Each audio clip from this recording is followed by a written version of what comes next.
আপনাদের সকলেরই কিন্তু বিয়ে বাড়িতে যাওয়ার অভিজ্ঞতা রয়েছে। বিয়ে বাড়ি মানেই আমাদের চোখের সামনে যেটা ভেসে ওঠে অনেক আনন্দ, মজা, খাওয়া দাওয়া, গল্প আড্ডা, বিয়ের বিভিন্ন রিচুয়ালস, তাই তো?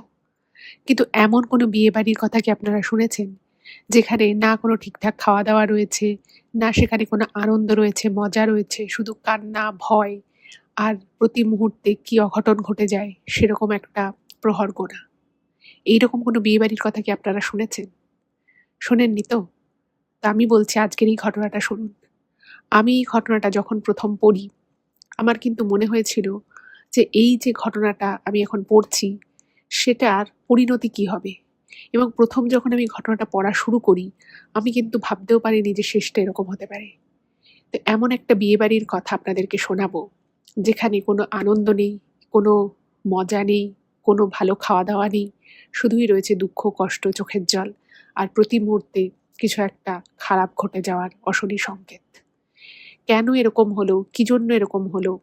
কাদেরই বা সেই বিয়েটা ছিল? সেগুলো যদি জানতে হয়, তাহলে কিন্তু আজকের এপিসোডটা আপনাদেরকে খুব মন দিয়ে শুনতে হবে।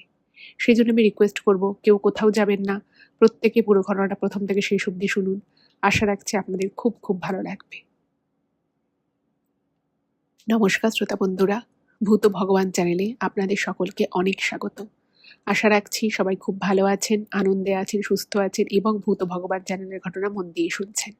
আর সত্যি যদি আপনাদের আমাদের চ্যানেলের ঘটনাগুলো ভালো লাগে, অবশ্যই কিন্তু চ্যানেলটাকে সাবস্ক্রাইব করবেন, ভিডিওগুলোকে লাইক করবেন।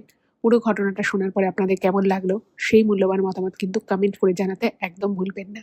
আর আপনাদের জীবনে বা আপনাদের পরিচিত কোনো মানুষের জীবনে যদি এরকম কোনো ভৌতিক, অলৌকিক, দৈবিক, অতিজাগতিক কিছু ঘটনা ঘটে থাকে, সেগুলো ইমেল করে পাঠিয়ে দিন। ইমেল আইডি আমাদের ডেসক্রিপশনে দেওয়া আছে। এটুকুই বলার ছিল। এবারে আমি চলে যাচ্ছি সরাসরি আজকের ঘটনায়। এখন আমি যেই ঘটনাটা আপনাদের সামনে বলতে চলেছি, সেই ঘটনাটা আমাকে সৌভিক লিখে পাঠিয়েছে এবং ও রিকোয়েস্ট করেছে যেন পুরো ইমেলটা পড়ে গুছিয়ে আপনাদের সামনে আমি ঘটনাটা বলি। এবং যে ঘটনাটা ও লিখে পাঠিয়েছে এটা কিন্তু ওর একদম চাক্ষুষ করা ঘটনা। তো সৌভিক যেটা লিখেছে যে ওদের বাড়ি হচ্ছে উত্তর কলকাতায়। আর ওরা ওর দাদুর বাড়িতে, অর্থাৎ ওর মায়ের যে বাপের বাড়ি, সেখানেই থাকতো। ওর দাদুর একটা বিশাল বড় প্রেস ছিল, অনেক পুরনো। মানে ওই যে প্রেসটা ছিল, সেই প্রেসটা ওর দাদু একজনের থেকে কিনেছিলেন এবং সেই প্রেসটা ভারতের যখন স্বাধীনতা আন্দোলন চলছিল সেই সময় তৈরি হয়েছিল এবং সেই প্রেসটাই উনি পরবর্তী সময় ওনার দাদু কেনে। সেই প্রেস কিন্তু আজও আছে এবং কলেজ স্ট্রিটের অনেক প্রকাশকের বই কিন্তু ওই প্রেস থেকেই আর কি প্রিন্ট হয়। এবার ও যেটা লিখেছে যে ওর দাদুর এক ছেলে এক মেয়ে, ছেলে বড় আর মেয়ে ছিল ছোট। তো ওই প্রেসেই ওর বাবা কাজ করতেন। এবার ওর বাবা খুব ভালো একজন মানুষ ছিল, খুব সৎ প্রকৃতির একটা ছেলে, ভালো বংশ কিন্তু খুব গরিব। তো সেইটা দেখে ওর যে দাদু, সৌভিকের যে দাদু, ওনার মনে হয় যে ছেলেটা তো খুব ভালো আর আমার এত বড় প্রেস রয়েছে, তো আমি একটা বিশ্বস্ত কাউকে দরকার আমার। তো সেই কথা চিন্তা করেই উনি ওই ছেলেটির সাথে ওনার মেয়ে অর্থাৎ সৌভিকের মায়ের বিয়ে দিয়েছিল। এবং যেহেতু খুব গরিব ছিল ওর বাবারা, তো সেই জন্য উনি বলেন যে তুমি ঘর জামাই থাকো, আমাদের বাড়িতেই তুমি থাকবে এবং প্রেসের সমস্ত দেখাশোনা তুমি করবে। কারণ উনি ভেবেছিলেন যে আস্তে আস্তে ওনারও বয়স হচ্ছে, উনি প্রেসের এত কাজকর্ম ঠিক করে করতে পারবে না। আর সৌভিকের বাবা খুব গরিব ছিল ঠিকই, কিন্তু পড়াশুনোটা খুব চালিয়ে গেছিলেন খুব কষ্ট করে। তো সেটাও কিন্তু ওর দাদুর খুব ভালো লাগে যে এত কষ্টের মধ্যে ছেলেটা পড়াশুনোটাকে চালিয়ে যাচ্ছে। তো ছেলেটা খুব ভালো, সৎ ছেলে, এর থেকে ভালো ছেলে আমি আমার মেয়ের জন্য হয়তো পাবো না। তো সেই জন্যই সৌভিকের মায়ের যখন 18 বছর বয়স হয় তখনই কিন্তু উনি বিয়ে দিয়ে দেয় এবং সেই সময় ওর বাবার বয়স ছিল 22। এবার ওই যে বললাম যে ওর দাদুর এক ছেলে রয়েছে, অর্থাৎ সৌভিকের মামা রয়েছে। কিন্তু ওনার মামার সাথে মানে প্রথম থেকেই যখন ওর মামা আস্তে আস্তে আর কি একটু একটু করে বড় হতে থাকে, বিভিন্ন বিষয়ে ওর মামার সাথে কিন্তু ওর দাদুর একটা মতবিরোধ তৈরি হতো বিভিন্ন বিষয় নিয়ে। এবং ওর আর যে ছেলে অর্থাৎ সৌভিকের যে মামা, তার ওই প্রেসের ব্যবসার দিকে খুব একটা নজর ছিল না, সে খুব একটা এইসব পছন্দ করতো না, সে অন্য কিছু করতে চাইতো। এবার সেটা নিয়েও উনি মাঝে মধ্যে বলতেন যে আমার প্রেসের দেখাশোনাটা কে করবে, তখন আর কি ওর মায়ের বিয়ে হয়নি। তো সে বলতো দেখো আমি তো করতে পারবো না, আমার এসব ভালো লাগে না, তোমার এই প্রেসের বিজনেসে আমার কোনো শখ নেই। এসব নিয়ে একটা আর কি ঝামেলা অশান্তি হতো। এরপরে কিছুদিন পরে আর কি যেটা হলো, ওর মায়ের বিয়ে হয়ে গেল, সবাই মানে অনেক পুরনো, ওদের বাড়িটাও অনেক পুরনো ছিল, প্রেস সংলগ্নই একটা বাড়ি। তো সেখানে একটা বড় পরিবার, মানে ওখানে ওদের আশেপাশে ওদের জ্ঞাতি গোষ্ঠী সবাই থাকতো।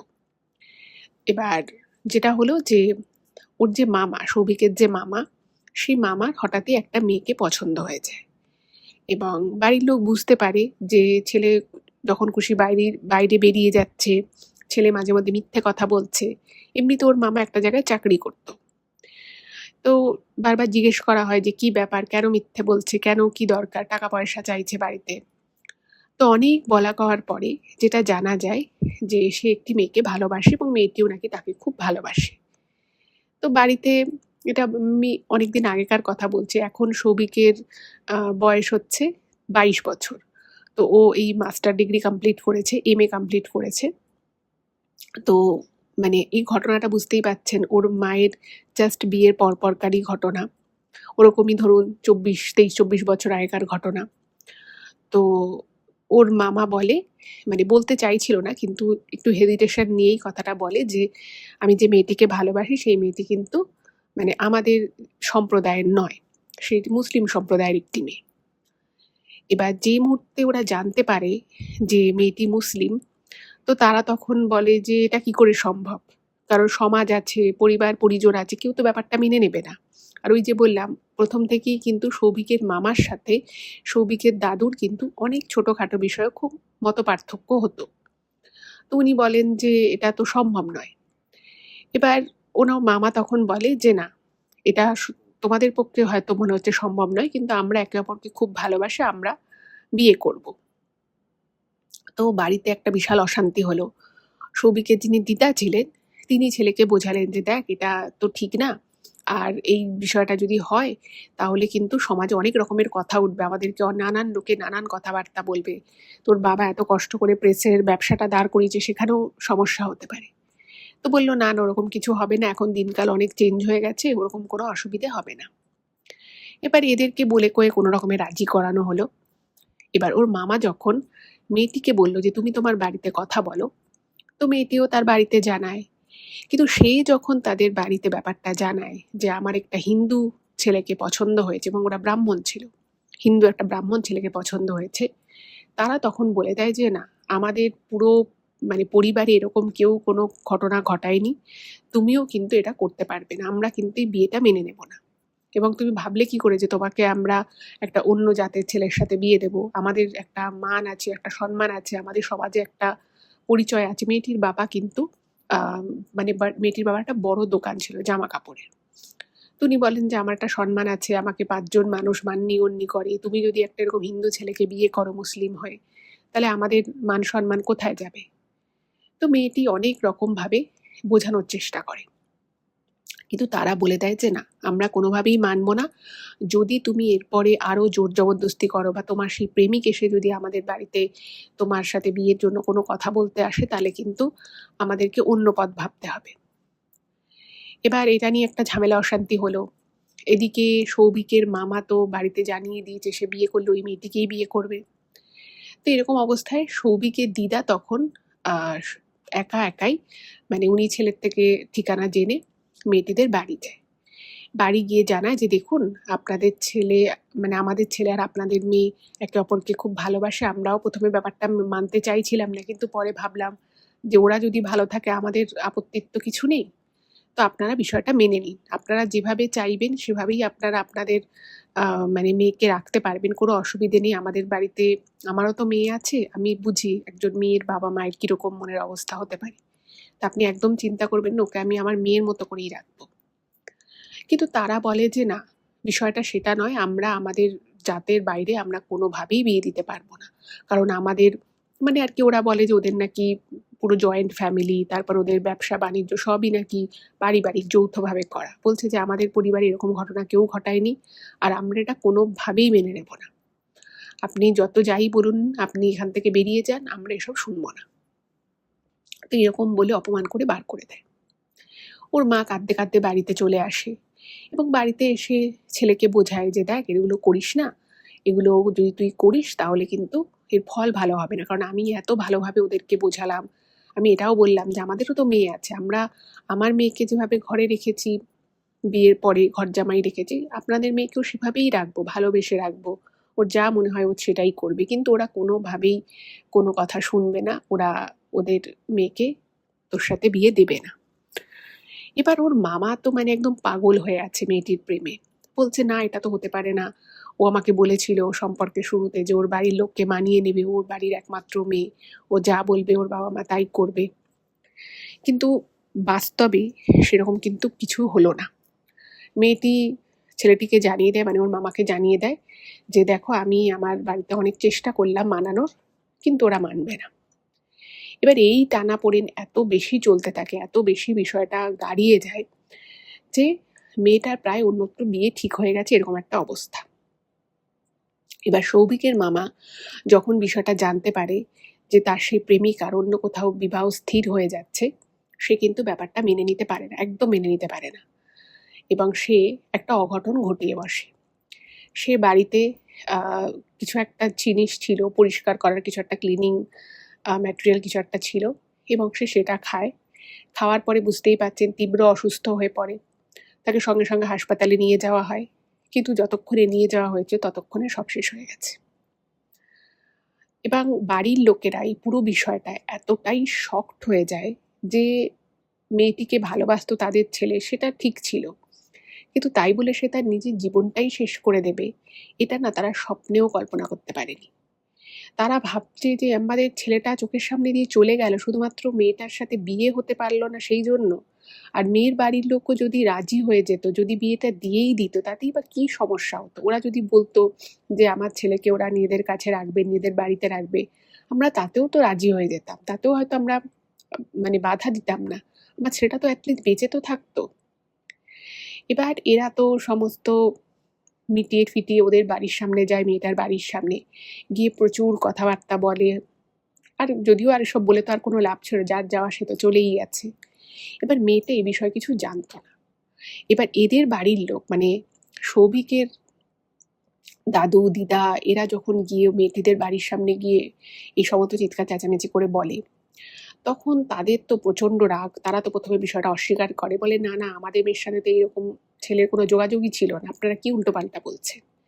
কিন্তু মেয়েটা যখন শুনতে পায় যে সে যাকে ভালোবাসে সে আর এই পৃথিবীতেই নেই, সে তখন ঘরের ভিতর থেকে কাঁদতে কাঁদতে বাইরে এসে সবার সামনে বলে, না তোমরা মিথ্যে বলছো, ওর সাথে আমার সম্পর্ক ছিল, আমি তোমাদের চাপে পড়ে সেই সম্পর্ক ছিন্ন করতে বাধ্য হয়েছিলাম, কারণ তোমরা সম্পর্ক মেনে নাওনি, এবং তোমরা যেটা করলে সেটার জন্য আমি যে মানুষটাকে ভালোবাসতাম সে সারা জীবনের মতো এই পৃথিবী থেকে চলে গেল। এবং এই মানে ওদের যে ফ্যামিলিটা ছিল, মেয়েটাদের আর কি ফ্যামিলি, সেটা একটা খুব রক্ষণশীল মুসলিম পরিবার ছিল। তাদের কাছে সমাজের স্ট্যাটাস বলুন বা তাদের পরিবারের যে শিক্ষা দীক্ষা, যে তাদের মেয়ে অন্য একটা ছেলের সাথে কথা বলবে বা তাদের মেয়ে একটা অন্য জাতের ছেলের সাথে ভালোবাসার সম্পর্কে জড়িয়ে পড়বে, এটা ওদের কাছে একটা ভীষণ ইগোইস্টিক ব্যাপার ছিল। তো তারা তো ওখানে মেয়েটাকে মারধর করছে, বলছে কি উল্টোপাল্টা বলছিস, তোকে ছেলেটা বহুদিন থেকে বিরক্ত করতো, তুই তো সেটা আমাদেরকে বলেছিস, তুই আবার কখন বললি যে তুই এই ছেলেটাকে ভালোবাসতিস। মানে ব্যাপারটা আর কি আশেপাশের পাড়া প্রতিবেশী আত্মীয় স্বজন সবার কাছে ব্যাপারটার ওইভাবে পোট্রে করতে চাইছিল। বাট মেয়েটি খুবই ভালো ছিল, সে কিন্তু বলে না, আমি একথা কোনোদিনই বলিনি, আমি তোমাদেরকে স্পষ্ট জানিয়েছিলাম যে আমি ওকে ভালোবাসি। এবার ছেলের বাড়ির লোক তো চলে যায়, আর কি বা করবে, তোদের তো আর কিছু করার নেই। মেয়েটা কিন্তু এই কষ্টটা সহ্য করতে পারে না, সেও কিন্তু মানে দুবার অ্যাটেম্প নিয়েছিল নিজেকে শেষ করে দেওয়ার, বাট ওকে কেউ না কেউ বাঁচিয়ে নিয়েছিল। বাট মেয়েটা যখন তৃতীয়বার অ্যাটেম্প নেয় তখন কিন্তু আর কেউ মেয়েটাকে বাঁচাতে পারে না। তৃতীয় অ্যাটেম্পটে কিন্তু মেয়েটা নিজের জীবন নিজেই শেষ করে দেয়। এবার এই দুই পরিবারের মানে দুজনেই তাদের সন্তানদেরকে হারালো, এবং এই সন্তান হারানোর কষ্ট যে কি মারাত্মক সেটা তো মানে বলাই বাহুল্য। এরপরে মেয়েটির মা একবার ছেলেটাদের বাড়িতে এসেছিল এবং আসার পরে বলে যে সেদিন আপনাকে অনেক খারাপ, মানে মেয়েটির মা আর কি ছেলেটির মাকে বলেছিল নাকি, সৌভিকের দিদাকে, যে আপনাকে সেদিন অনেক অপমান করেছিলাম, অনেক খারাপ কথা আপনাদেরকে বলেছিলাম। আজ আমিও কিন্তু সেই জায়গাতেই দাঁড়িয়ে গেলাম। আর কি হবে, আমরা যদি মেনে নিতাম তাহলে হয়তো আমাদের সাথে এই ঘটনাগুলো ঘটতো না, আমাদের বাচ্চারা হয়তো আমাদের সাথেই থাকতো। তাও যদিও তখন সব শেষ হয়ে গেছে, অনেক দেরি হয়ে গেছে, আর তো এসব কথার কোনো মূল্য থাকে না, ব্যাপারটা এখানে মিটে গেল। কিন্তু ব্যাপারটা আপাত দৃষ্টিতে মিটে গেলেও এটা কিন্তু একটা খুব বড় অভিশাপ হয়ে দুটো ফ্যামিলির জন্যই চলে এলো। এবার প্রথমে আমি বলি ঘটনাটা কি ঘটেছিল। দেখুন, মানুষ যখন কোনো একটা জায়গায় মারা যায় বা এমন কোনো একটা ঘটনা ঘটে যেখানে তার হয়তো মনে অনেক বাঁচার ইচ্ছে, তার জীবনে অনেক কিছু স্বপ্ন রয়েছে, কাউকে নিয়ে ভালো করে সংসার করার, বেঁচে থাকার একটা স্বপ্ন রয়েছে, তারপরে যদি কোনো একটা এক্সট্রিম সিচুয়েশন হয় যেখানে তার জীবনটা সে মানে নিয়ে নিতে বাধ্য হয়, তখন কিন্তু তাদের মুক্তি হয় না। এটা হয়তো আপনারাও জানেন যে অপঘাতে মৃত্যুতে অনেক সময় মুক্তি হয় না, বা এরকম যারা আত্মহননের পথ বেছে নেয় তাদেরও কিন্তু মুক্তি হয় না। এই সেম জিনিসটা কিন্তু দুই পরিবারের ক্ষেত্রেই হয়েছিল, কারণ ছেলেটিরও ইচ্ছে ছিল বেঁচে থাকার, স্বপ্ন ছিল যে মেয়েটিকে বিয়ে করে সে সংসার করবে। ওদিকে মেয়েটিও ছেলেটিকে তো খুব ভালোবাসতো, সেও চেয়েছিল যে ছেলেটার সাথে ওর বিয়ে হবে, ও সংসার করবে। বাট দুদিক থেকেই কিন্তু মানে দুজনের স্বপ্নই কিন্তু অধরা রয়ে গেছিল, এবং সেই কারণের জন্য ছেলেটি এবং মেয়েটি দুজনের আত্মারই কিন্তু কোনো রকম কোনো মুক্তি হলো না। প্রথম কয়েকটা দিন কিন্তু ব্যাপারটা কিছু বোঝা যায়নি। তারপর থেকে মানে কিছুদিন পর থেকেই আর কি, প্রথমে আমি ছেলেটার বাড়ির কথা বলি, মানে সৌভিক যেটা লিখেছে যে ওর মামা বাড়িতে যেখানে আর কি ওরা থাকে, তো সেখানে না মানে ওর মামার যে ঘরটা ছিল সেই ঘরের জিনিসপত্র শুধু শুধুই পড়ে যাওয়া শুরু হলো। মানে এটা জাস্ট শুরু হলো, শুধু শুধু তাক থেকে জিনিসপত্র পড়ে যেত।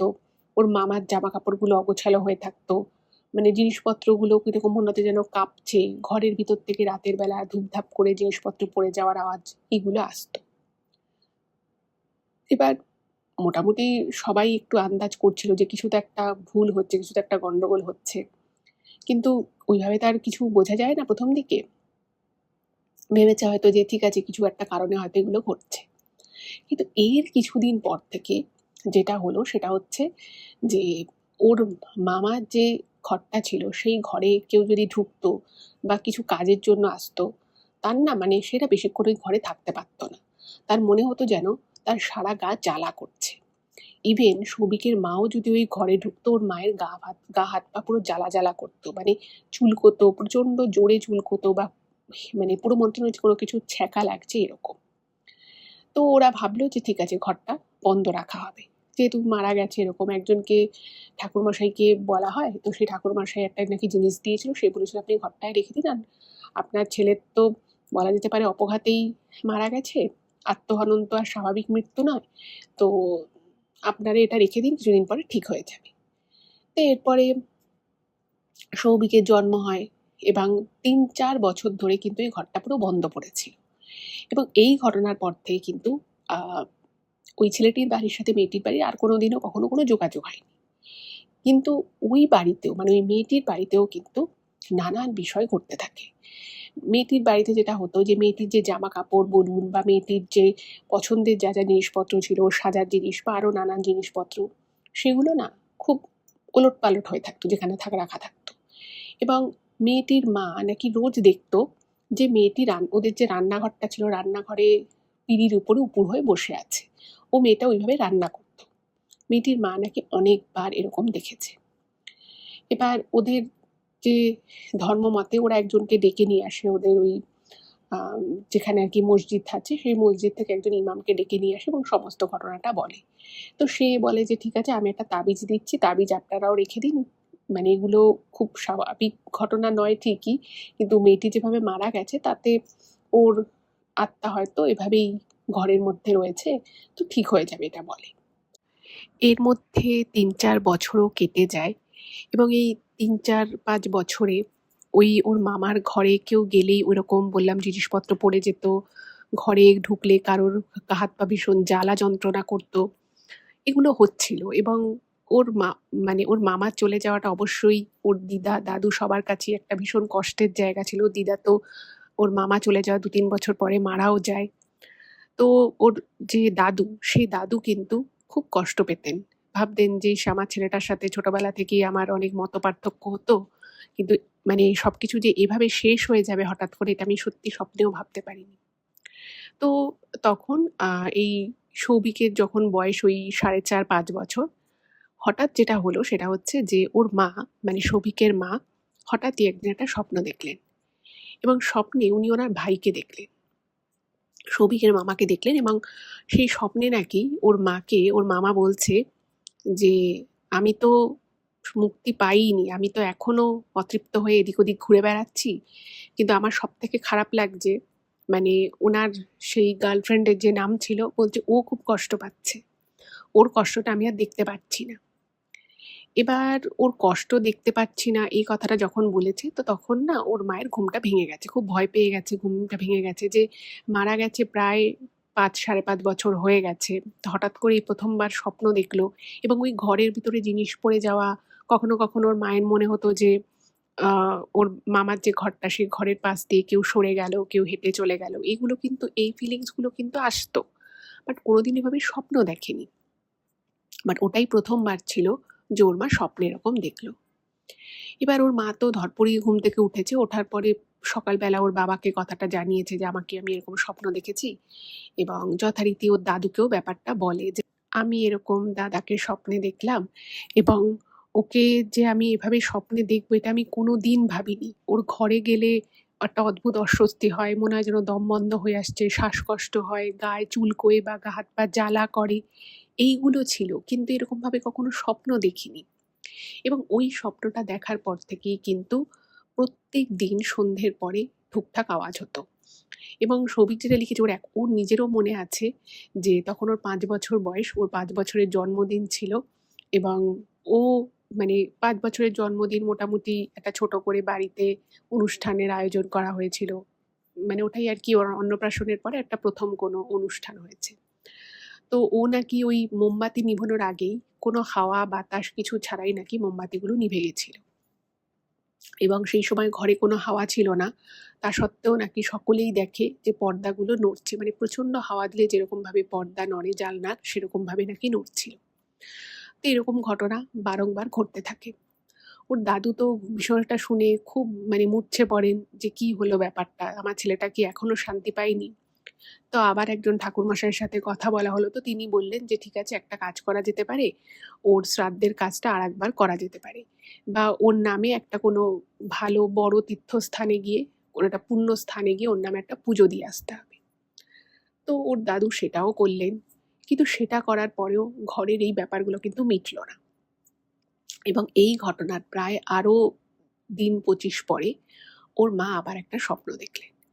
এবং সেই স্বপ্নেও কিন্তু উনি সৌভিকের মামাকেই দেখেন, নিজের দাদাকে দেখে এবং সেখানে ওর দাদা এমন কিছু কথা স্বপ্নে ওর মাকে বলেছিল যেটা শোনার পরে মানে ওনার পায়ের নিচ থেকে যাকে বলে মাটি সরে গেছিল।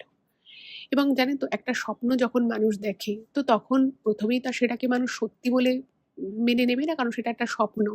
কারণ মানুষ যাকে নিয়ে চিন্তাভাবনা করে, যাকে নিয়ে দুঃখ পায়, কষ্ট পায়, যার কথা ভাবে তাকে অনেকেই অনেক সময় কিন্তু স্বপ্নে দেখে। এটা খুব স্বাভাবিক বিষয়। তো সেবার কি হলো, ওর মা স্বপ্নে দেখল যে ওর মামা খুব কষ্ট পাচ্ছে এবং ওর মাকে বলছে মানে ওই মেয়েটির নাম নিয়ে বলে যে, "আমি তোকে আগেও বলেছি, আমার খুব কষ্ট হচ্ছে ওর কষ্ট দেখে। তোরা যা, গিয়ে ওকে একটু মুক্তি দে, ওকে একটু শান্তি দে। আমিও শান্তি পাচ্ছি না আর ও খুব কষ্টে আছে। ও তো আর আমার মতো মরে যায়নি। আমি যেমন মরে গিয়ে কষ্ট পাচ্ছি, ও তো বেঁচে থেকে কষ্ট পাচ্ছে। ওর এই বেঁচে থেকে কষ্টটা আমি দেখতে পারছি না। এবং ও যতদিন এভাবে থাকবে ততদিন আমারও মুক্তি হবে না। বাবা যতই আমার নামে পুজো দিয়ে আসুক, তোরা যে যাই করিস না কেন আমার মুক্তি হবে না। ও যদি ভালো থাকে, ও যদি সুস্থ থাকে তাহলেই আমার মুক্তি হবে।" এই কথাটা যেই বলেছে সেই মুহূর্তে ওর মা পুরো থরথর করে কাঁপতে, কাঁপতে ঘুমটা ভেঙে যায়। যথারীতি মধ্যরাতে এভাবে ওর মা থরথর করে কাঁপছিল। তো ওর বাবা পাশে ছিল, জিজ্ঞেস করেছে যে, "কি হয়েছে? তুমি এরকম করছো কেন?" তো তখন ওর মা বলে যে, "আমি এরকম দাদাকে স্বপ্নে দেখলাম এবং দাদা আমাকে মেয়েটা নাকি বেঁচে থেকে খুব কষ্ট পাচ্ছে এবং সেটা দেখে দাদার আরো কষ্ট হচ্ছে। তো এই কথা শুনে প্রথমে তো ওনার হাসবেন্ড আর সৌভিকের বাবা বলে যে, "তুমি এসব কি বলছো? মেয়েটা তো অনেকদিন আগেই মারা গেছে। ও যবে এই কাজটা ঘটায় তার কিছুদিন পরেই তো মেয়েটিও এরকমভাবে চলে যায়।" তখন বলছে, "হ্যাঁ, সেটাই তো। কিন্তু আমি জানি না দাদা কেন আমাকে এই কথাটা বলল যে ও বেঁচে থেকে কষ্ট পাচ্ছে। এবং ও আমাকে বারবার করে বলছিল ওকে এই কষ্ট থেকে মুক্তি দিতে। আর মেয়েটি যদি এই কষ্ট থেকে মুক্তি পায় তাহলে নাকি দাদারও আত্মার মুক্তি হয়ে যাবে।" এবার এই কথা যখন ওনার বাবাও শোনে, তখন কিন্তু ওনার বাবারও বিষয়টা খুব অদ্ভুত লাগে যে কেন সৌভিকের মা স্বপ্নে এরকম একটা জিনিস শুনল। এবার ওনাদের পরিবারের কিছু লোকজন ছিল, তারপর সেই ঠাকুরমশাই যাকে ওনারা দিয়ে পুজো করিয়েছিলেন। তো উনিও যখন ব্যাপারটা শোনেন, উনি বলেন যে, "না, এই বিষয়টা কিন্তু ফেলে দেওয়ার মতো ব্যাপার নয়।" কিন্তু ঘটনা হচ্ছে যে মেয়েটি তো ওনার দাদা যখন এই ঘটনাটা ঘটায় সেই সময়ই মারা গেছিল। আজকে অনেকগুলো বছর মাঝখানে কেটে গেছে। তাহলে বিষয়টা কি? তখন সৌভিকের মা বলল যে, "ঠিক আছে, আমি একবার ওদের বাড়িতে যাব। আমার মনে হচ্ছে কিছু একটা গন্ডগোল হচ্ছে।" এবং সেই সময় ওনাদের বাড়িতে কিন্তু সৌভিকদের মামাবাড়িতে সবাই আরকি বলছে যে, "গিয়ে কি লাভ?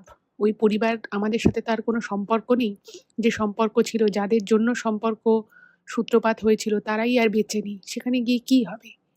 কিন্তু কোথাও একটা সৌভিকের মায়ের মনে হয়েছিল যে কোথাও একটা ভুল হচ্ছে। কারণ উনি ওনার সাথে ওনার দাদার কিন্তু খুব ভালো সম্পর্ক ছিল। তো উনি ভাবেন যে না, দাদা যখন আমাকে স্বপ্নে এই নিয়ে দুবার এই ঘটনাটা বলল, এভাবে বলল, কিছু তো একটা ব্যাপার আছে।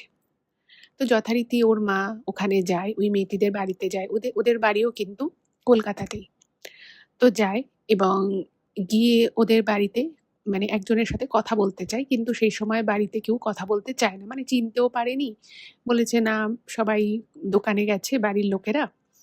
তো ওই বাড়ি থেকেই একটা মহিলা বেরোচ্ছিল কাজকর্ম করে।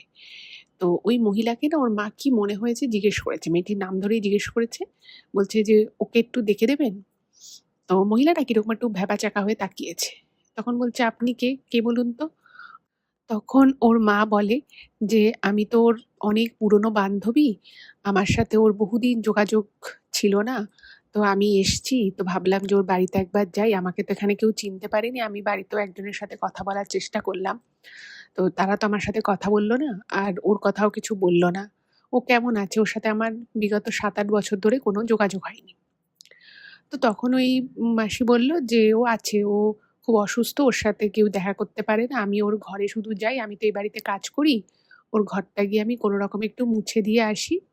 এইটুকুই। ও কারো সাথে কথাও বলে না। ওর বাড়ির লোক কারো সাথে ওকে দেখা করতে দেয় না।" বলে ওই মহিলা চলে গেল। এবার যে মুহূর্তে ওই মহিলা কথাটা বলে যে ও অসুস্থ আছে, বাড়ির লোক ওর সাথে কথা বলতে দেয় না কারোর সাথে, এটা না শুনে ওর মায়ের পুরো মাথা ঘুরে যায়।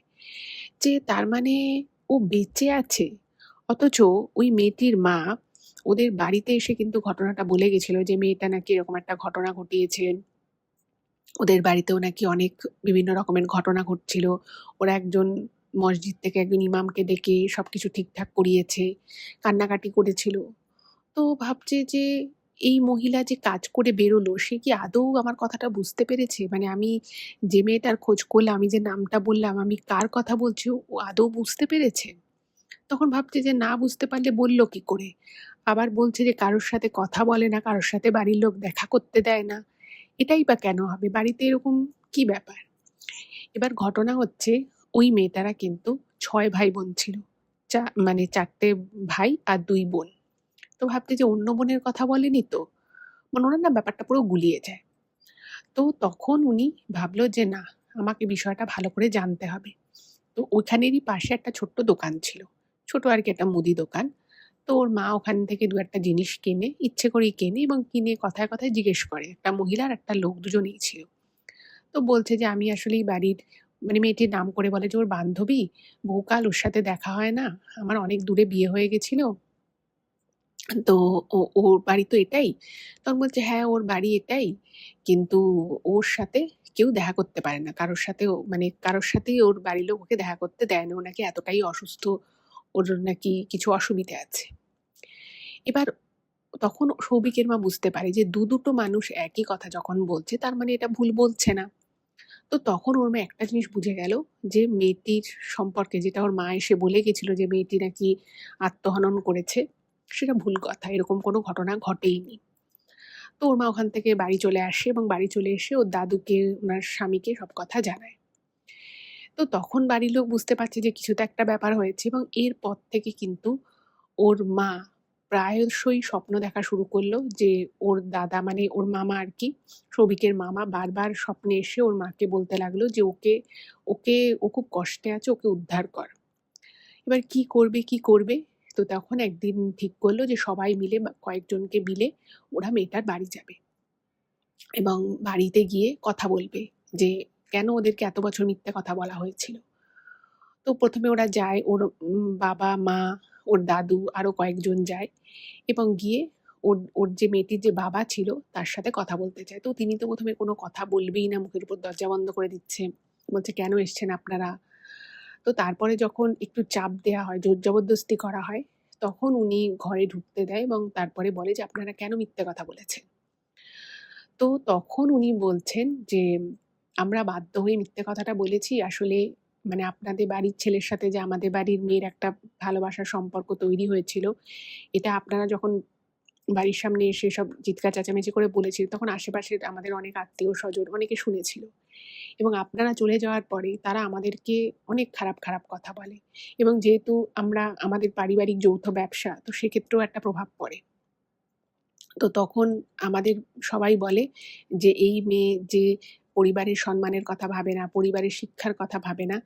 তো সবাই খুব বাজে বলে ওকে। তো ও নাকি সত্যি সত্যি মানে নিজেকে শেষ করে দেওয়ার চেষ্টা করেছিল, কিন্তু এরা সেটাকে বাঁচিয়ে নেয়, এবং বাঁচিয়ে নেওয়ার পরে ওরা তখন ভাবে যে না, এবার তো মেয়েটাকে কিছু তো শিক্ষা দিতে হবে, তো ওরা মেয়েটার বিয়ে দিতে চেয়েছিল নাকি। কিন্তু বিয়ের দিন নাকি মেয়েটা মানে অনেকবার বারণ করে ওকে যাতে বিয়ে না দেয়া হয়, কিন্তু জোর করে যেহেতু বিয়ে দিতে চায়, তো বিয়ের দিন মেয়েটা নাকি একদম ভোরবেলা একটা কেরোসিন তেল গায়ে ঢেলে আগুন লাগানোর চেষ্টা করেছিল। তো যাই হোক, মেয়েটি সাকসেসফুল সেবারও হয়নি, কিন্তু ও মানে ওর যথেষ্ট চোট পায়। তো ওকে হাসপাতালে ভর্তি করা হয়, সমস্ত কিছু করা হয়। তখন ওদের কিছু ওদের বয়োজ্যেষ্ঠ ওদেরই পরিবারের লোক নাকি বলেছিল যে এরকম মেয়েকে রাখার থেকে না রাখা ভালো, এরকম নাকি কথা বলে। তো তখনকার মতো নাকি ওরা সেই জন্য ব্যাপারটা আর কি ধামাচাপা দেওয়ার জন্য ওরা এদেরকেও মিথ্যে কথা বলে এবং বাইরেরও কয়েকজনকে নাকি মিথ্যে কথা বলে যে মেয়েটা আর বেঁচে নেই। কিন্তু তারপরে ওরা মেয়েটাকে সুস্থ করে বাড়িতে আনে। কিন্তু বাড়িতে আনার পরে নাকি মেয়েটার কিছু মানসিক সমস্যাও দেখা দিচ্ছিল। ও কারোর সাথে কথা বলতো না।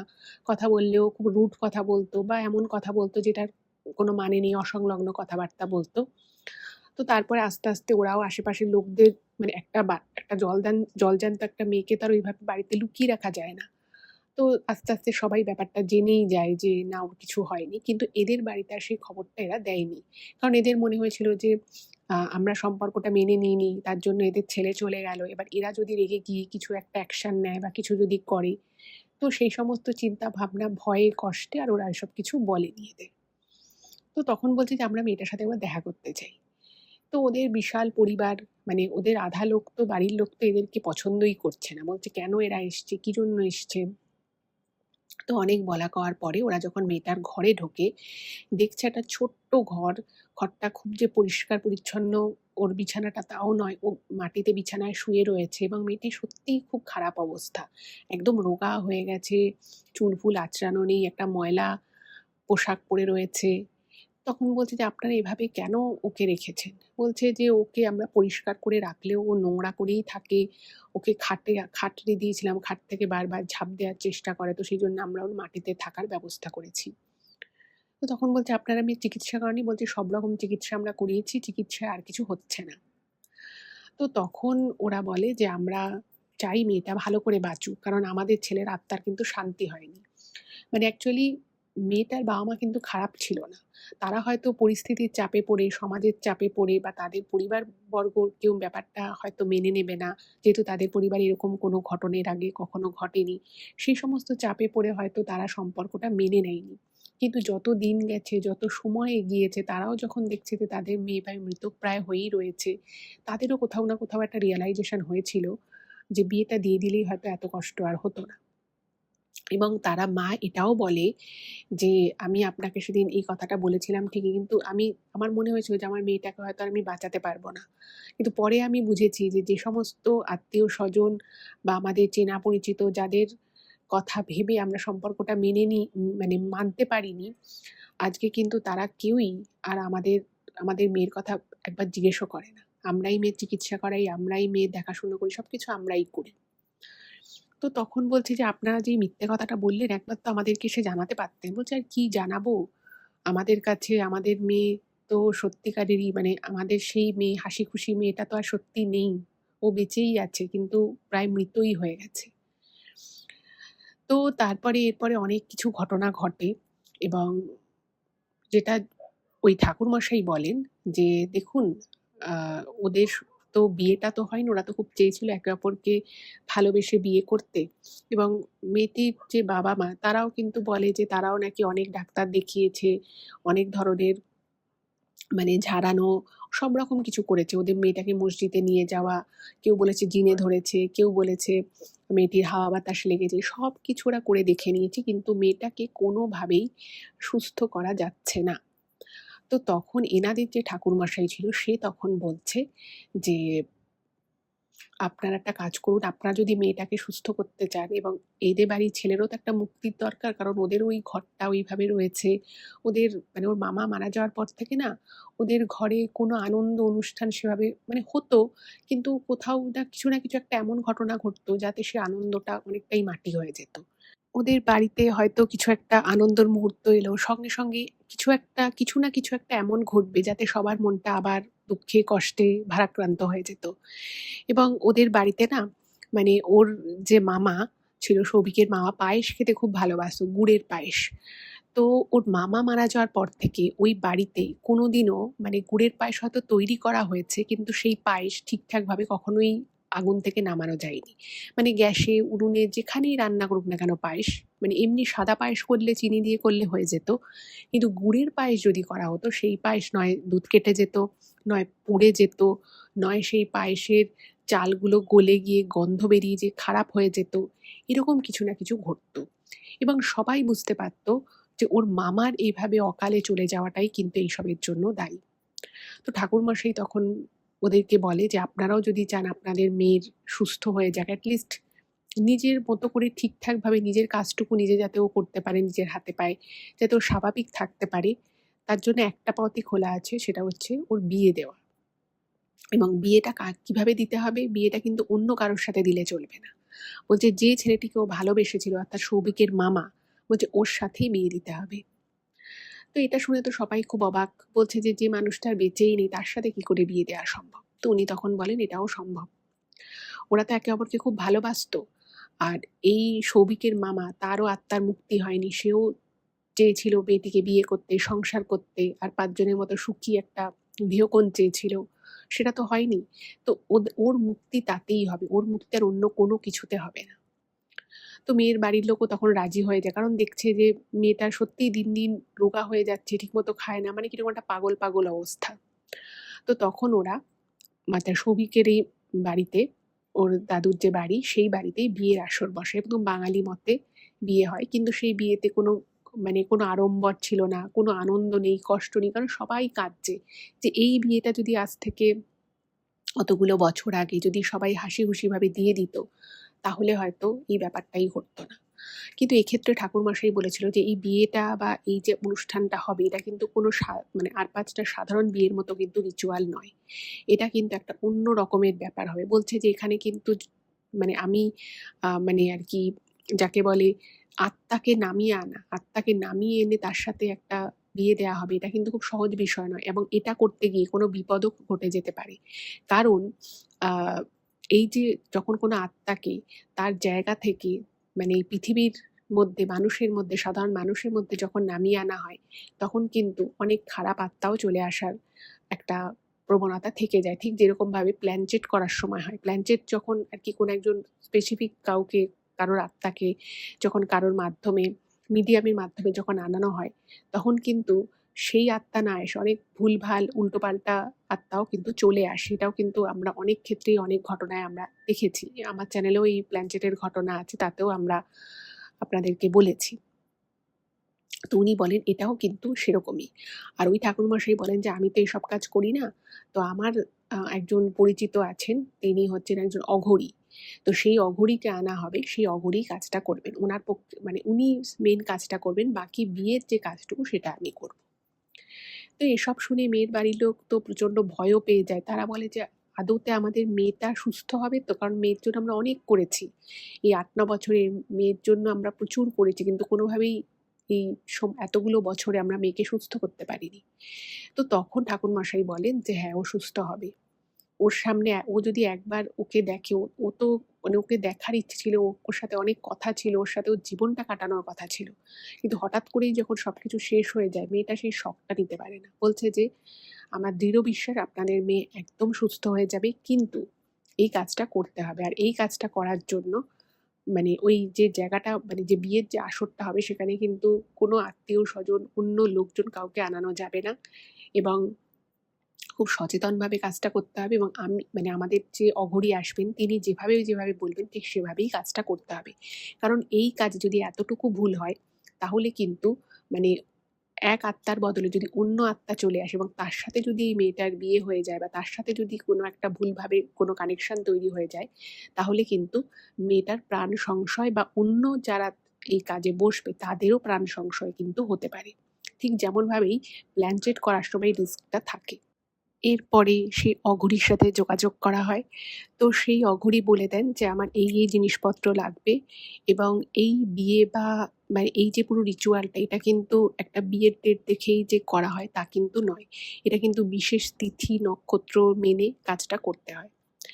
এবং উনি বলেন যে এখানে কিন্তু অনেক, এই কাজটা করতে গেলে কিন্তু অনেক বিপদ ঘটতে পারে। কিন্তু যদি আমি যেভাবে বলবো সেভাবেই যদি আপনারা করেন, তাহলে কিন্তু কোনো বিপদ হবে না, এবং মেয়েটাকেও আমরা সুস্থ করতে পারবো, ছেলেটিরও আত্মার শান্তি হবে। এবং ওই অঘরী এটাও বলেন যে এই যে মানে এই যে সিচুয়েশনটা রয়েছে, এটা দ্রুত ঠিক না করলে মেয়েটির বেশিদিন আর বাঁচবে না। আর ছেলেটির আত্মাও কিন্তু এরপরে আস্তে, আস্তে ভয়ঙ্কর হয়ে উঠবে। সেও তখন রাগে ক্ষেপে যাবে। এ এখন হয়তো স্বপ্নে বলছে, কিন্তু এরপরে কিন্তু এ হিংস্র হয়ে উঠতে পারে। এ প্রচণ্ড রেগে যেতে পারে, এবং তখন কিন্তু তার শক্তি বৃদ্ধি হয়ে যাবে, এবং তখন কিন্তু মারাত্মক কিছু একটা ঘটে যেতে পারে। তো মেয়ের বাড়ির লোক, ছেলের বাড়ির লোক উভয় পক্ষই রাজি হয়, এবং এক বিশেষ তিথি নক্ষত্রে রাত ১২টা থেকে এই জিনিস শুরু হলো, এই কাজ শুরু হলো। সে আত্মাকে নামানো হলো, এবং ও যেটা লিখেছে সৌভিক, যে ও তখন ওই বাড়িতেই ছিল, কিন্তু একদম পিছনের দিকের একটা ঘর ছিল, সেই ঘরে ও আর ওর মা ছিল। বলছে একেকটা সময় মনে হচ্ছে যেন আমাদের ঘরটা পুরো থরথর করে কাঁপছে। মানে ভয়ঙ্কর একটা বিষয়। এবং রীতিমতো ওখানে যারা ছিল, ওর দাদু ছিল, এবং মেয়ের বাড়ির লোক ছিল, ওদের এক আত্মীয় ছিল সৌভিকদের। তো বলছে যে ওই যেখানটায় যজ্ঞকুণ্ড হচ্ছিল, সেখানে রীতিমতো মানে একটা মানুষ খুব ভারী, ভারী করে নিঃশ্বাস ছাড়লে যেরকম আওয়াজ হবে, যেরকম একটা মানে ঘ, ঘ করে আওয়াজ হবে, সেরকম একটা নাকি রীতিমতো আওয়াজ হচ্ছিল, কিন্তু কাউকে দেখা যাচ্ছিল না।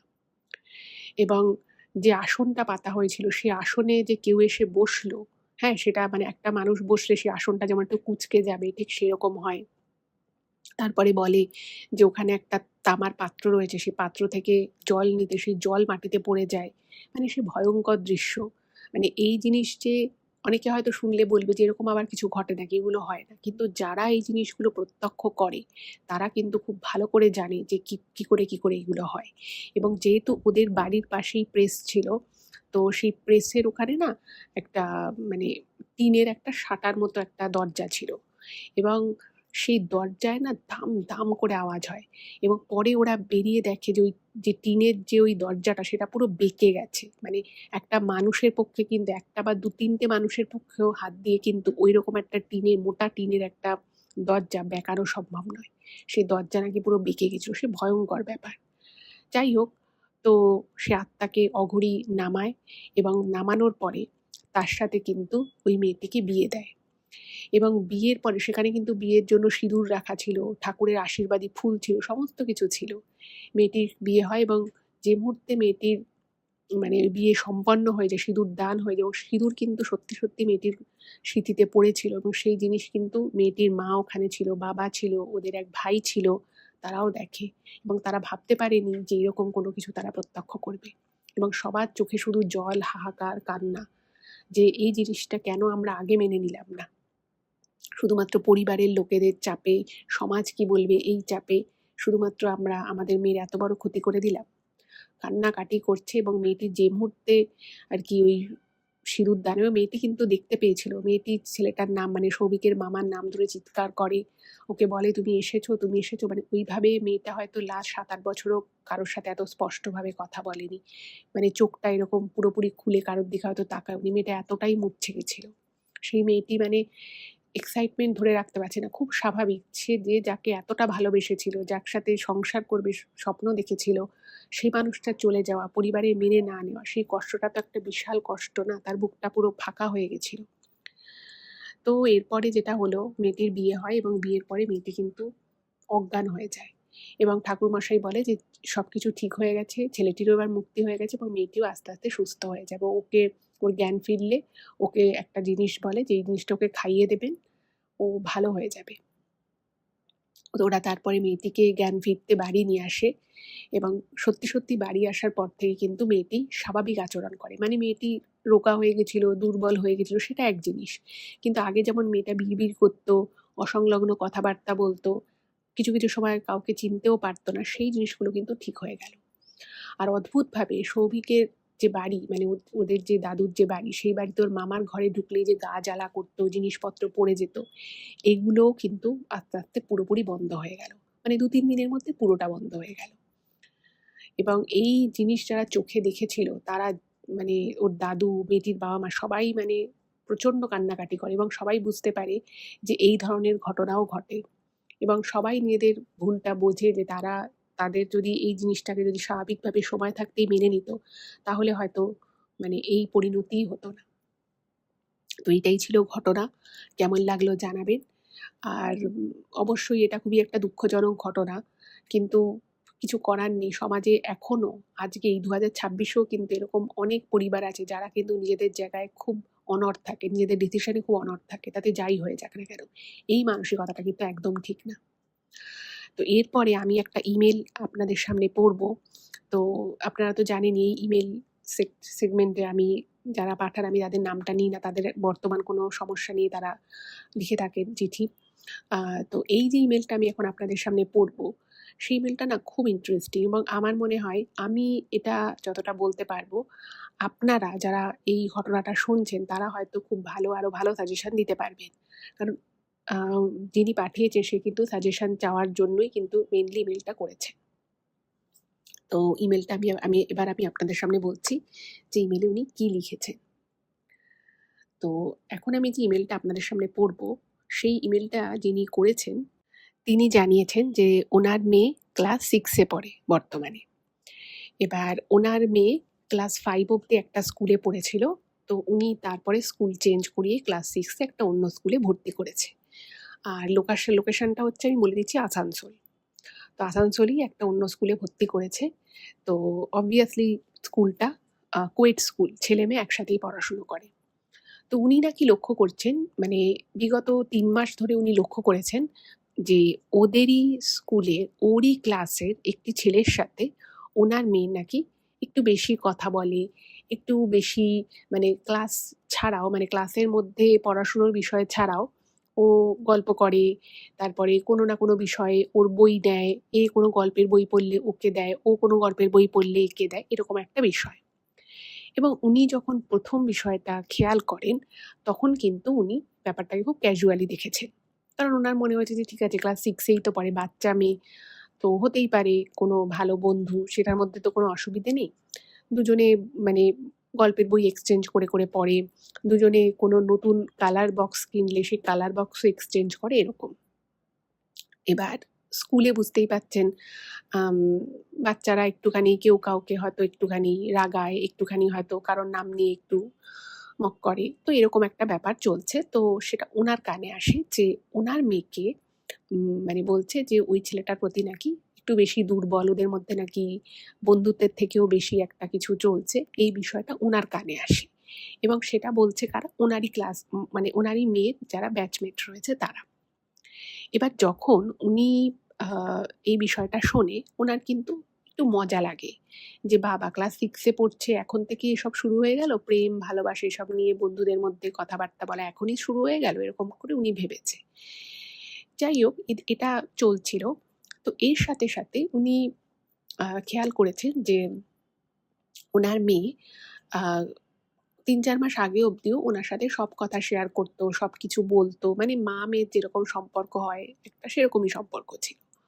রিসেন্ট ডেতে উনি খেয়াল করছেন যে ওনার মেয়ে ওনার সাথে বেশিক্ষণ গল্প করতে চায় না, বেশিক্ষণ কথা বলতে চায় না, সব কথা শেয়ার করতে চায় না। এবং উনি একবার মজার ছলে মানে জিজ্ঞেস করেছে যে, ছেলেটির নাম ধরে জিজ্ঞেস করেছে যে, "ওকে তোর কেমন লাগে? তোর আরও তো বন্ধু আছে, ক্লাসমেট, সবাই তো ক্লাসমেট। তো তুই ওর সাথে বেশি কেন কথা বলিস?" তখন ওনার মেয়ে নাকি ওনাকে অদ্ভুতভাবে উত্তর দেয় যে, "সেটা তোমাকে কেন বলব?" এবং মানে ও আমাকে বলেছে, মানে ছেলেটার নাম করে ওনার মেয়ে বলে যে, "ও আমাকে বলেছে যে, আমি তোর সাথে কেন বেশি কথা বলি আর তুই আমার সাথে কেন বেশি কথা বলিস এগুলো আমরা কেউ কাউকে বলব না। এছাড়াও ও আমাকে অনেক কিছু বলেছে। ও আমাকে একটা আম চিরকুট দিয়েছে, তাতে একটা মন্ত্র লেখা আছে, আমি সেটা রোজ বলি। তোর মা বলেছে, কিসের মন্ত্র? কিসের চিরকুট? আমায় দেখা।" তো মেয়ে দেখায়নি। তো উনি মেয়ের ব্যাগ চেক করেছে, মেয়ের পেন্সিল বক্স চেক করেছে, মেয়ের যেখানে বইপত্র রাখা থাকে সবকিছু চেক করেছে। উনি কোনো এরকম চিরকুট, কোনো কাগজের টুকরো, কোনো লেখা কিচ্ছু পায়নি। এবারে উনি দেখছে যে দিনে, দিনে উনার মেয়ের বিহেভিয়ার একটু, একটু করে চেঞ্জ হয়ে যাচ্ছে। মানে আগে উনার মেয়ে কি করত, মানে ওই যে যেরকমভাবে বাচ্চা মেয়েরা মায়েদের কাছে আসে, জামাকাপড় চায় যে, "মা আমাকে এই জামাটা দাও, আমি পরবো, আমি এটা খাবো।"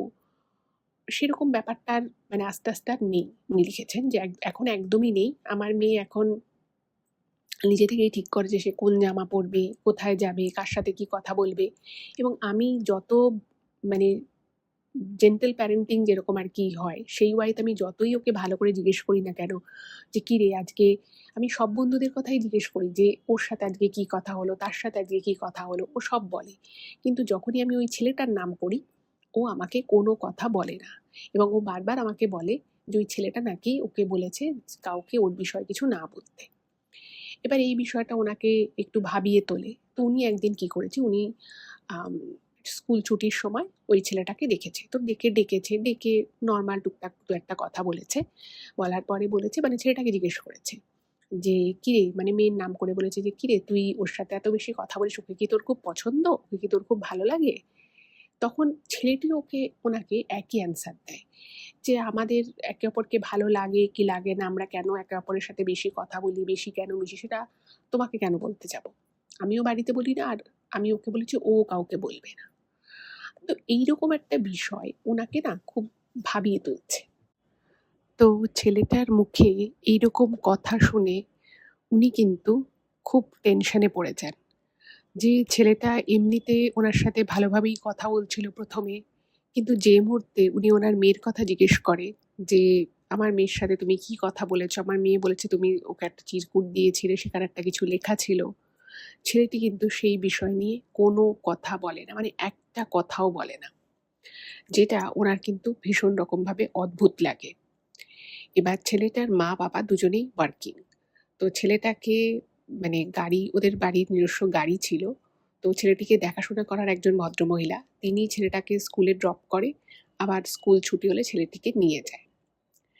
এবার উনি ভাবলেন যে ঠিক আছে, ছেলেটির বাবা বা মা কেউ যখন আসে না, তো প্রাইমারি কথা যদি বলতে হয় তাহলে ওই ভদ্রমহিলাকেই ধরে বলতে হবে। তো তার কদিন পরে উনি ওই ভদ্রমহিলাকে বললেন যে, "আচ্ছা, আপনাদের বাড়ি কোথায় বলুন তো?" তখন ওই ভদ্রমহিলা বলছেন, "কেন?" বলছে, "না, আমি আসলে একটুখানি ওর বাবা-মায়ের সাথে একটু কথা বলতে চাই।" তো তখন ভদ্রমহিলা বলছে, "কেন? ও কি কিছু অসুবিধে করেছে? ওর কি পড়াশোনার ক্ষেত্রে আপনি কি বিষয়ে কথা বলবেন? ওর বাবা-মা খুব বিজি থাকে। ওর যা মোটামুটি দরকার বা যা বিষয় আমি হ্যান্ডেল করি, আপনি আমাকে বলুন।" তখন উনি বলেন, "না, আমি আপনাকে তো বলতে পারব না। আমি ওর মাকেই কথাটা বলতে চাই।" বলল যে, "ঠিক আছে, আমি পরের মাসের ১ম দিকেই বৌদির ছুটি আছে, আমাকে বলেছিল। তো সেদিন হয়তো বৌদি আসবে ওকে স্কুলে ড্রপ করতে। আপনি তাহলে তখন কথা বলতে পারেন।" এটা বলে ভদ্রমহিলা চলে যায়। এরপরে তো এই মেয়েটির মা, তিনি তার হাসব্যান্ডকে বিষয়টা জানায়। হাসব্যান্ডকে বলে যে, "দেখো, আমাদের মেয়ে কিন্তু আর আগের মতো নেই। আমাদের সাথে সবকিছু শেয়ার করছে না, এবং ও স্কুলে কাদের সাথে মেশে, কি কথাবার্তা বলে সেগুলো আমাকে খুব একটা কিছু বলছে না।" তো তখন ওনার হাসব্যান্ড ওনাকে বলে যে, "দেখো মেয়ে একটু, একটু করে বড় হচ্ছে। হয়তো ওর নিজস্ব কিছু প্রেফারেন্স তৈরি হচ্ছে। সেই জন্য হয়তো ও আগের মতো করে তোমাকে সবকিছু বলছে না।" তো তখন এই ভদ্রমহিলা ওনার হাসব্যান্ডকে এই ছেলেটার বিষয়ে বলে এবং বলে যে, মানে আমি শুনেছি ক্লাসেও ওরই ব্যাচমেটরা ওকে বলে যে ও নাকি ছেলেটার সাথে বেশি কথা বলে, ছেলেটাও নাকি ওর সাথে বেশি কথা বলে। দুজনের মধ্যে ইন্টারেকশন অনেক বেশি হয়। এই বিষয়টা আমার ঠিক ভালো লাগছে না। এবার এইটা যখন ওনার হাসব্যান্ড শোনে, তো ওনার হাসব্যান্ড ব্যাপারটাকে খুব লাইটলি নেয়। উনি বলছেন যে, "দেখো, একদম বাচ্চা মেয়ে। হতেই পারে ও ছেলেটার সাথে বেশি কথা বলে। হয়তো ছেলেটার সাথে কথা বলতে ওর মানে হয় না একেকজনের সাথে বেশি ভালো বন্ধুত্ব হয়ে যায়। বা ছেলেটারও হয়তো আমাদের মেয়ের সাথে ভালো বন্ধুত্ব হয়ে গেছে। এটা নিয়ে তুমি এত সিরিয়াসলি কেন দেখছো? এখনো ও অনেক ছোট।"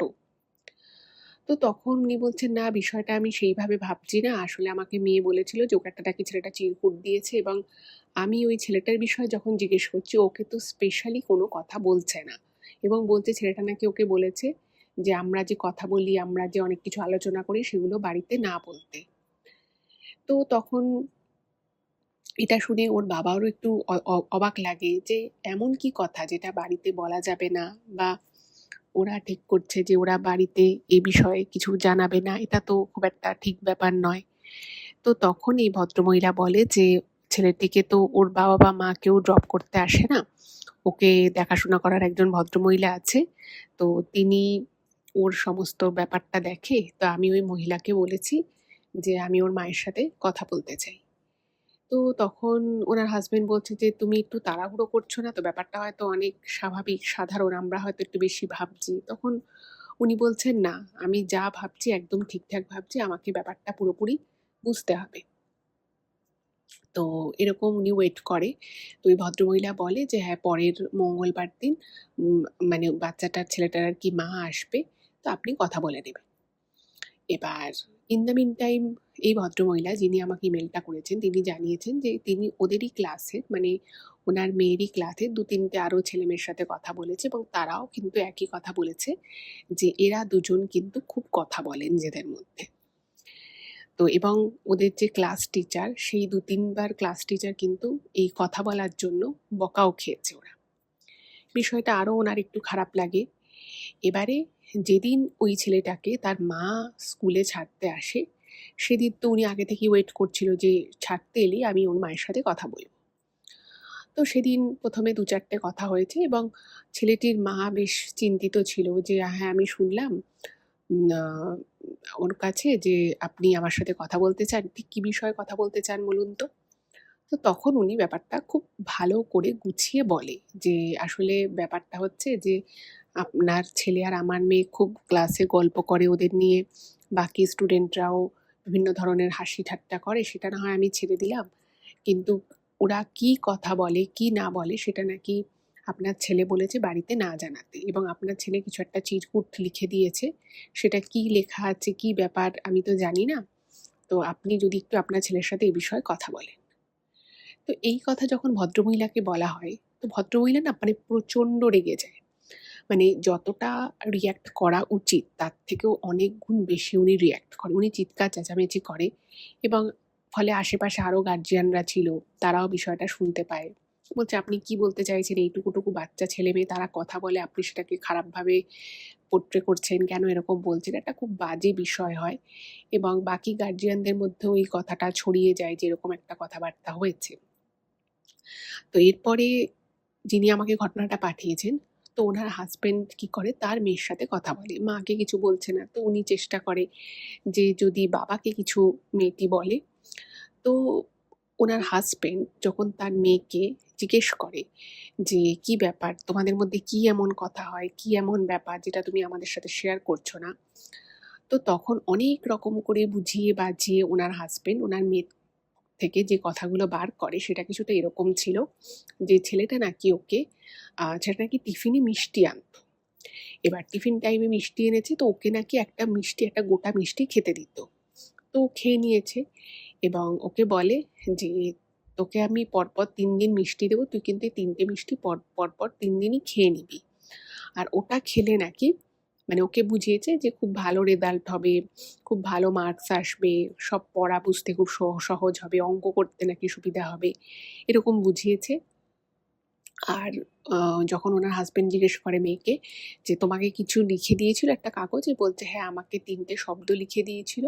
আমাকে বলেছিল শব্দ ৩ টে পড়তে।" তো বলছে, "সেই কাগজটা কোথায়?" তখন ওনার মেয়ে বলছে যে, "কাগজটা ও আমার থেকে ৩-৪ দিন পরে চেয়ে নিয়েছে। তো আমি ওকে দিয়ে দিয়েছি, আমার কাছে নেই।" এবার ব্যাপারটা খুব অড লাগে। তো তখন বলছে যে, "কি ব্যাপার? তোমাকে তো বলেছিলাম যে তুমি কাউকে টিফিন দিতে পারো, কিন্তু কারোর থেকে টিফিন নেয়ার তোমার কোনো দরকার নেই। তোমাকে একজন মানে তোমারই একজন ক্লাসমেট, সে তোমাকে পরপর ৩ দিন মিষ্টি খেতে দিল, আর তুমি খেয়ে নিলে? তুমি তো বাড়িতেও একটা মিষ্টি গোটা খেতে পারো না।" তখন বলছে, "না, আমার ওই মিষ্টিটা খেতে খুব ভালো লেগেছে।" এবার মানে এরপরে না, যখনই ওনার মেয়েকে আরো কথা জিজ্ঞেস করা হচ্ছে, উনি না ঠিকমতো বলতে পারছে না। বাচ্চা মেয়ে তো, অত ভালো করে বলতে পারছে না। তো বুঝতে পারল যে ব্যাপারটার মধ্যে কিছু একটা গন্ডগোল আছে। তো তখন এই ভদ্রমহিলা আর ওনার স্বামী দুজনে মিলে মেয়েকে একটু বকাবকি করে এবং বলে যে, "তুমি ওই ছেলেটির সাথে খুব প্রয়োজন ছাড়া কথা বলবে না।" তো এটা নিয়ে এখন ওনাদের বাড়িতে অশান্তি চলছে। মানে ওনার মেয়ে সেভাবে আর কথা বলে না। কিন্তু ওনার মেয়ে ওনাদের উপরে রাগ করে আছে, ঠিকমতো কথা বলে না। একটা মানে ব্যাপার রয়েছে। মানে ওনার মেয়েকে, ওনার মেয়ের আর কি মনে যে একটা দুঃখ হয়েছে, একটা কষ্ট হয়েছে যে কেন বারণ করছে ওর সাথে কথা বলতে। আর সত্যি বলতে কি, ওনারাও মানে মন থেকে চাইছিলেন না যে ওনাদের মেয়েকে এভাবে বারণ করবে একজনের সাথে কথা বলতে। কিন্তু উনি বুঝতে পারছেন না, উনি এবং ওনার হাসব্যান্ড দুজনেই বুঝতে পারছেন না যে এক্ষেত্রে কি করা উচিত। আর ছেলেটির মা একদমই এই বিষয়ে কোঅপারেট করছে না। মানে উনার অতটা হুঁশও নেই। উনি নিজের কাজকর্ম নিয়ে ব্যস্ত থাকেন। ছেলেটির যাবতীয় দায়িত্বই ভদ্রমহিলার হাতে। তো সেই জন্যই উনি সাজেশন চাইছে যে কি করা যায়। তো দেখুন, আমার বাচ্চা তো খুবই ছোট। আমার এই মানে অভিজ্ঞতাটা বা এই সিচুয়েশন এর এখনো আমি আসিনি। তবে আমার যেটা মনে হয়, একটু সময় দিন। ওর সাথে খুব ফ্রেন্ডলি ব্যবহার করুন এবং কিছুটা সময় যদি ও নিজেও পায় না, ও হয়তো আস্তে আস্তে ব্যাপারটা অনেকটা ওর কাছে স্বাভাবিক হয়ে যাবে। একজন ভালো বন্ধুর সাথে ওর কথাবার্তা বলা সবে বন্ধ হয়ে গেছে, আপনারা বলেছেন। তো হতে পারে সেটা ওর মনের উপর একটা চাপ পড়েছে। এবং সত্যিকারেরই ছেলেটি যেগুলো বলেছে সেগুলো কিন্তু একেবারে ফেলে দেওয়ার মতো নয়। কি এমন কথা, আর ও হয়তো পুরোটা আপনাদেরকে গুছিয়ে বলতেও পারেনি। আর ওই যে কাগজে কিছু একটা লেখা ছিল ৩ টে ওয়ার্ড, সেটাও কিন্তু আমার কাছেও একটু উইয়ার্ডই লাগছে, একটু অদ্ভুতই লাগছে। এবং আপনি এখানে মেনশন করেছেন যে আপনার মেয়ের আজকাল মাঝে মধ্যেই খুব হুটহাট করে মানে নয় জ্বর হচ্ছে, নয় সর্দি হচ্ছে, নয় পেট খারাপ হচ্ছে, এগুলো হচ্ছে। এটাও কিন্তু একটু চিন্তার বিষয়। তবে আমি বলব, ওভার থিংকিং করবেন না। আপনার মেয়েকে সময় দিন। ওকে ভালো করে ডাক্তার দেখান, ওর ভালো করে খাওয়া-দাওয়া করান। আমার মনে হয় সবকিছু ঠিক হয়ে যাবে। বাকি আমাদের যারা শ্রোতা বন্ধু আছেন তারা যারা তাদের ছেলেমেয়েরা এই স্টেজে রয়েছে, এই এজে রয়েছে, তারা হয়তো আরো বেটার আপনাকে বলতে পারবে। তো এটাই ছিল আজকের অনুষ্ঠান। কেমন লাগলো জানাবেন। ভালো লাগলে চ্যানেলটাকে সাবস্ক্রাইব করে সকলের সাথে শেয়ার করে দেবেন। নমস্কার।